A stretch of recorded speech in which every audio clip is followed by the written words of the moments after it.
It's 2025, where AI overviews, Reddit threads, and YouTube results dominate Google's front page. And here's the not so fun part, nearly 60% of searches end without a click. But smart content still ranks if you know what actually works. So let's get to the meat of all of it.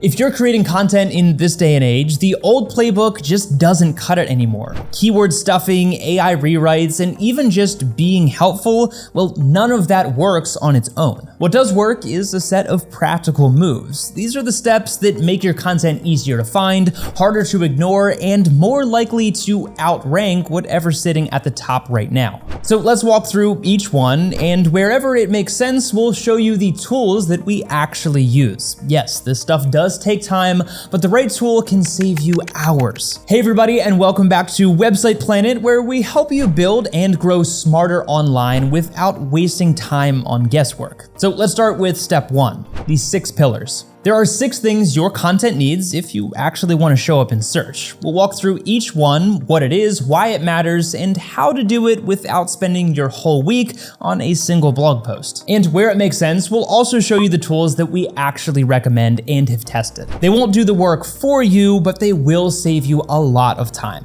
Pillar 1 is keyword selection. Let's kick things off with the one thing people still get wrong. Everyone's chasing big search volume like it's 2012. But today, that's the fastest way to completely waste your time. The question you should be answering isn't how many people search for this, but rather, is this keyword worth ranking for in the first place? Because ranking for a viral meme phrase might get you traffic, but ranking for something like best website builder for beginner photography portfolios gets you leads, sales, and actually helps grow your business. That's why intent matters first, informational or commercial, beginner or buyer. Google your keyword and see what's actually ranking. If the top results are tutorials, that's your format. If they're product pages, you need to go commercial. Next, look at value, not just volume. CPC, or cost per click, is a measure of how much advertisers are willing to spend to appear next to the top search results for those particular queries. If CPC is high, it's a sign that the keyword you're looking at is a valuable keyword. That also usually means it's closer to a conversation. Then check the competition. Are the top results big brands or smaller sites that are sneaking in? Tools like Ubersuggest or Surfer can show you domain strength and backlink gaps. If you're new, that matters a whole lot. And finally, check if people are even clicking. Some keywords are dominated by AI boxes or featured snippets. If there's no room left in the SERP, you're fighting for scraps. Surfer can estimate click-through potential and help you avoid dead zones. If you're newer or on a budget, Article Fiesta is a smart shortcut as well. It highlights easy win keywords where weak pages are already ranking, and that's your point of entry. No tool replaces judgment, but the right ones can help you find keywords that are actually worth the effort. And if you've been doing all of this and you still feel stuck, then we've got a full video breaking down why your content might not be ranking in search and what to do about it. Pillar number 2 is uniqueness. The harsh reality is that Google doesn't need another ultimate guide written by ChatGPT. And it's not just Google. Readers can smell generic content from a mile away. If your page says the same thing as the next 5 search results, then why would the reader stick around? Uniqueness is your edge. That doesn't mean inventing a completely new topic.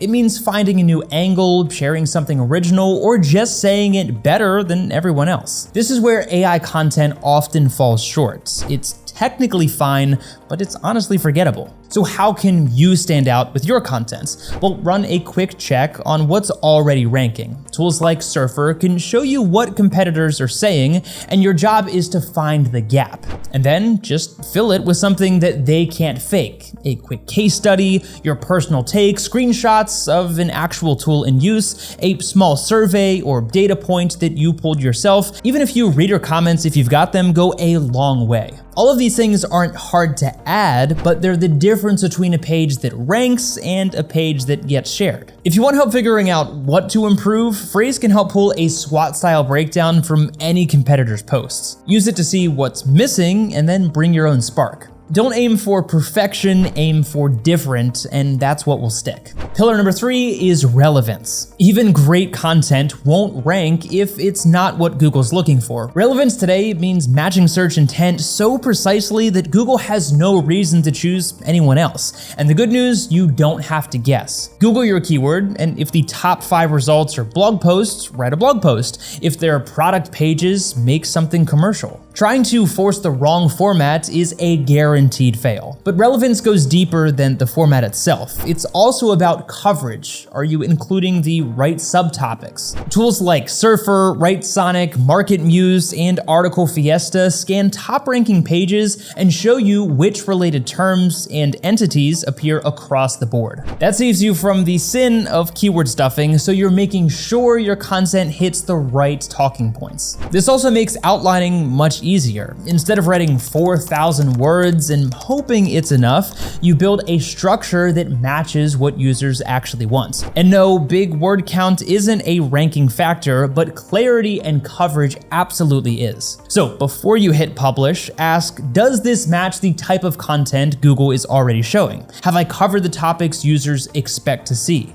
And have I added something new, not just rewritten what's already out there? And if it's a yes across the board, then you're in pretty good shape. That brings us to pillar number 4, which is quality. Now let's talk about quality. What high quality content means in 2025 is being simple, clear, and keeping people on the page. If someone clicks into your page and then goes elsewhere or bounces in 3 seconds, then Google notices that. But if they stay on your page, Google notices that as well. So what does quality actually look like? Well, first, write like a human. Sounds basic, but too much content is either robotic or trying way too hard to sound smart. If you wouldn't say it out loud, then don't write it. This is particularly important if you rely heavily on AI to write your content. Second, make it skimmable. Use short paragraphs, clear headers, and lists that break things up. Nobody wants to dig through a wall of text. And here's the trick that most people miss. Quality content does more than just inform your readers. It keeps people engaged. Use visuals that clarify your points. Screenshots, tables, side-by-sides. Use pattern breakers, a bold question, a surprising stats, or a line that teases what's coming next. These little things help hold the reader's attention, and attention is what gets rewarded. Tools like Grammarly or Hemingway help polish your writing so it's clear and easy to read. But if you want free, no login options, Website Planet's own spell checker gets the job done fast, especially for quick edits. And if you're on WordPress, builders like Elementor or themes like Astra make it easy to design content that looks clean and loads fast without the usual clunk.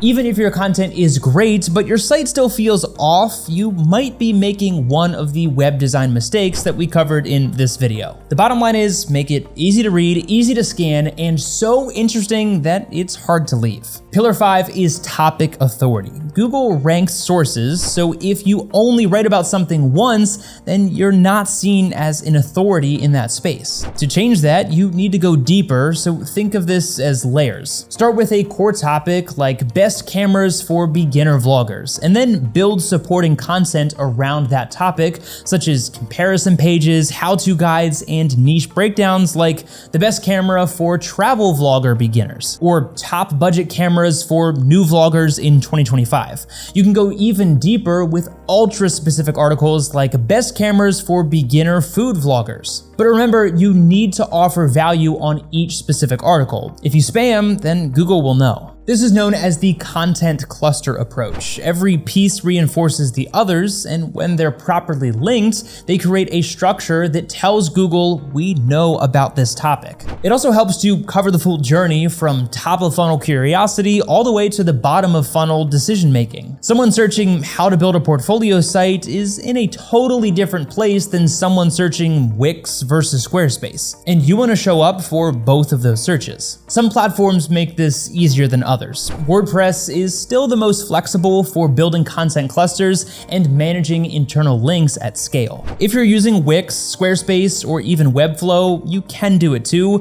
You just have to be more intentional with structure and navigation. And the last piece, repeat yourself on purpose. Talk about your core topic across multiple platforms. Your site, your YouTube channel, your email list. That repetition builds trust and drives branded searches, which is one of the clearest signals that Google uses to measure authority. If you're still setting up your site or building around a topic from scratch, then we've got a full walkthrough on how to do that without wasting time or money. Pillar 6 is domain authority. Let's get one thing straight, backlinks still matter. They're one of the few signals that Google consistently trusts. So if no one is linking to your site, then Google assumes that it's not worth showing. But here's where most people go wrong. They try to rank for high competition keywords before their site has any authority. Without links, your website has no chance because it has no reputation. Instead, focus on the small wins from the start. Go after low competition keywords, especially ones where weak pages are already ranking.